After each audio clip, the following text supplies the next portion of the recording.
Now that the bases for both funnels, the MFDF structure and the motorboat workshop, are all complete, I can move on to adding some details and complete this section of the ship. Well, almost complete, except for the installation of the searchlights and the boats. The only plastic parts that will be constructed in this video is this small structure that goes on top of the MFDF platform. I will be replacing parts F30 and F17 with photo etch.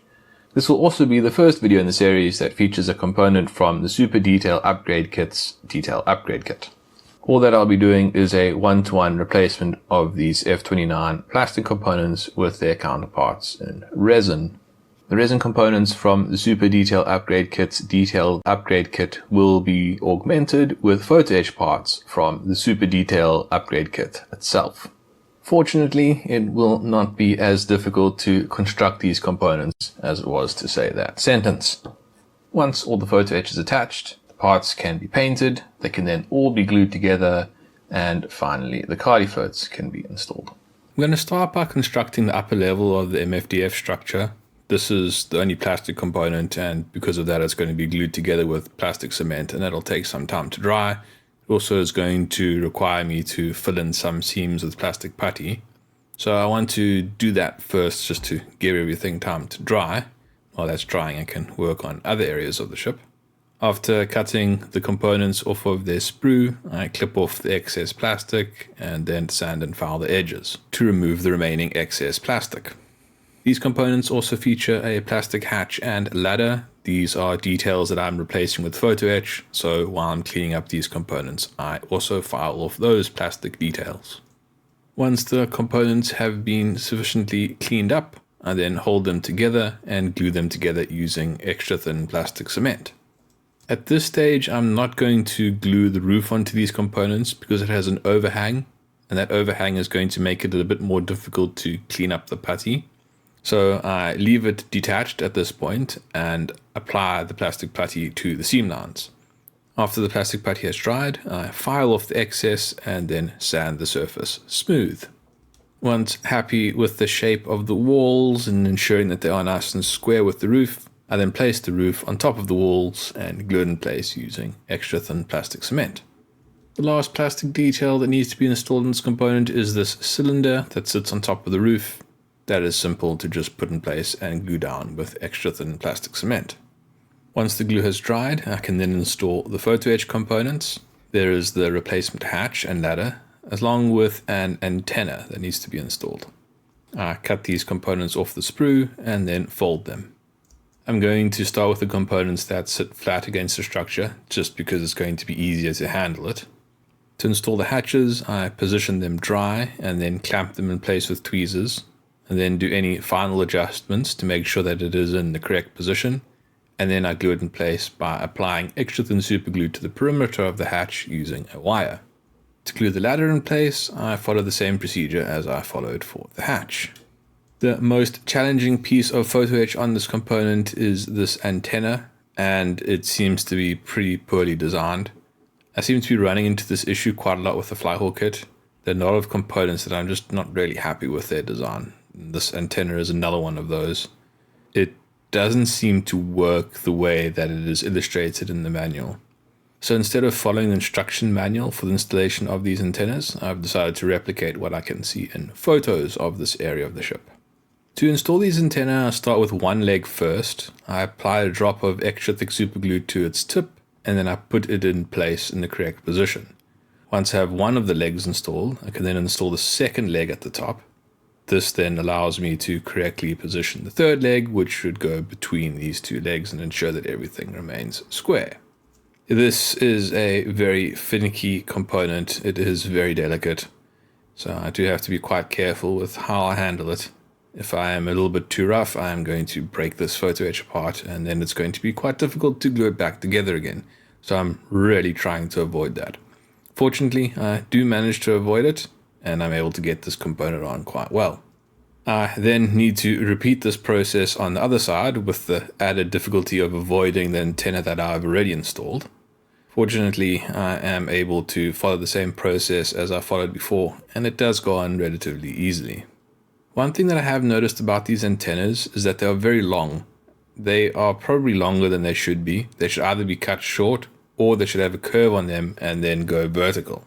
Since cutting them is something that I cannot easily undo, I've decided that I will bend them into the vertical position. If information comes to light to suggest that they should continue straight out for their full length, I can always bend them back into their original position.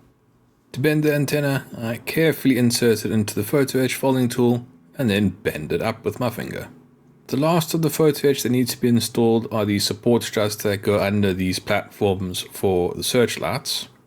To install the support struts, I apply a small drop of extra thick superglue to their inner corner and then place it onto the component. Before the glue sets, I position it with tweezers and then I reinforce the bond with extra thin superglue that I apply with a wire. This process is then repeated over and over and over again until all of the struts are glued in place. Now that all the components of this area of the ship have been constructed, they can be painted. Everything is going to be painted in XF53 first. This is the color that I'm using for Hood's superstructure. After painting the base of the MFDF platform, I noticed that I had managed to get some glue on the surface of this hatch and it looked really ugly, so I need to correct that. The easiest way to correct this is to use superglue debonder. Superglue debonder is fairly safe. It will soften the plastic, so I try to avoid getting it onto the plastic, and it also will obviously dissolve superglue, and I don't want to detach this door completely. So I'm trying to keep the superglue debonder just on the surface of the hatch. To do this, I dip a paintbrush in superglue debonder and then gently brush the superglue debonder onto the surface of the hatch. After letting the superglue debonder sit on the hatch and dissolve the glue for a few minutes, I then gently brush the surface of the door and remove that superglue. Once I have all the superglue removed, I want to rapidly dry the area, so I use my airbrush to blow air over the surface of the door and dry off the superglue debonder. Once the area is dry, I can then repaint it with XF53.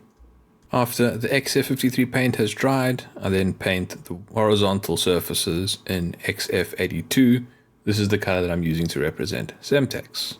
Next, I need to paint these windows that I created at the back of the motorboat workshop. I'm going to fill them with XF1. This is just black paint. I decided not to use panel line to paint these windows because they are quite large and there's no need to fill them with black panel line, which dries quite thin and you need a lot of it to fill these areas. Black paint will do the job just as well, if not better. I think having a thicker black paint will fill these windows much more easily and create a good effect. Also, being a bit thicker, it makes it easier to keep the paint in the windows. Now that all the paint is on, I can start installing the last of the details. Since this area of the ship is going to become more difficult to access, I decided to install the cable spools at this point. You have to go back quite a long way to see me constructing these reels. Not exactly happy with these reels. These are the worst of them. They also go in the most concealed place. So that is why I'm going to install my ugly reels on this surface. Since the time that I constructed these cable spools, I have bought a chopper, which does make it a lot more easy for me to cut these inner cores to wrap the wire around. That means that going forward, when I construct these cable spools, I'll have a much easier time of ensuring that they are all exactly the correct width. As for the wire, this wire is a bit thick. I probably should have used a thinner wire, but I think it's okay for now. Using a thinner wire does then obviously make it a lot more tedious to wind.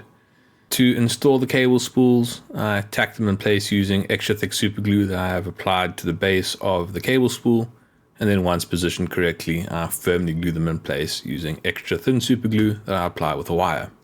The MFDF structure and the motorboat workshop can now be glued to the base of the aft funnel.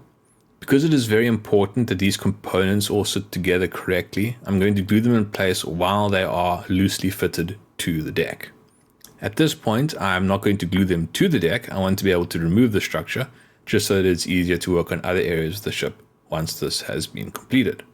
The MFDF structure, the motorboat workshop, and the aft base of the funnel will all be glued together using extra thin plastic cement. The platforms for the searchlights, however, cannot be glued down with plastic cement since they aren't plastic. They're resin, and plastic cement does not bond resin components. So these components are glued down using extra thick super glue. I'm gluing these platforms in place now for the same reason that I glued the MFDF structure and the motorboat workshop in place. I want to make sure that everything is aligned correctly with the model. Once all of this glue has dried, I can then lift the structure off of the deck, turn it upside down, and then apply glue to the bottom areas of the structure, which I had avoided to prevent me from accidentally gluing the structure to the deck. This is going to ensure that I have the best possible bond and that this component will sit perfectly on the deck. After the glue had dried, I then positioned it back on the ship to be sure that everything was sitting nicely, and it was, so I then moved on to completing the details.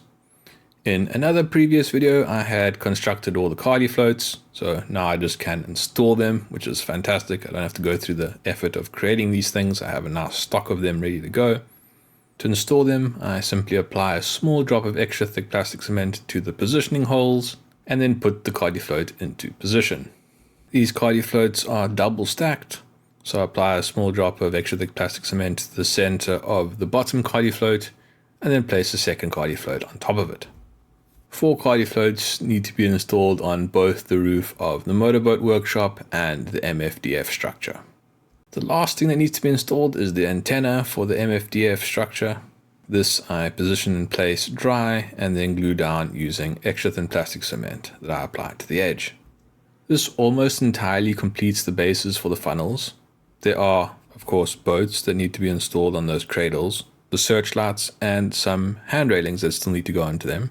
And of course, the most obvious missing component is the funnels themselves, which is what I'll start constructing in the next video.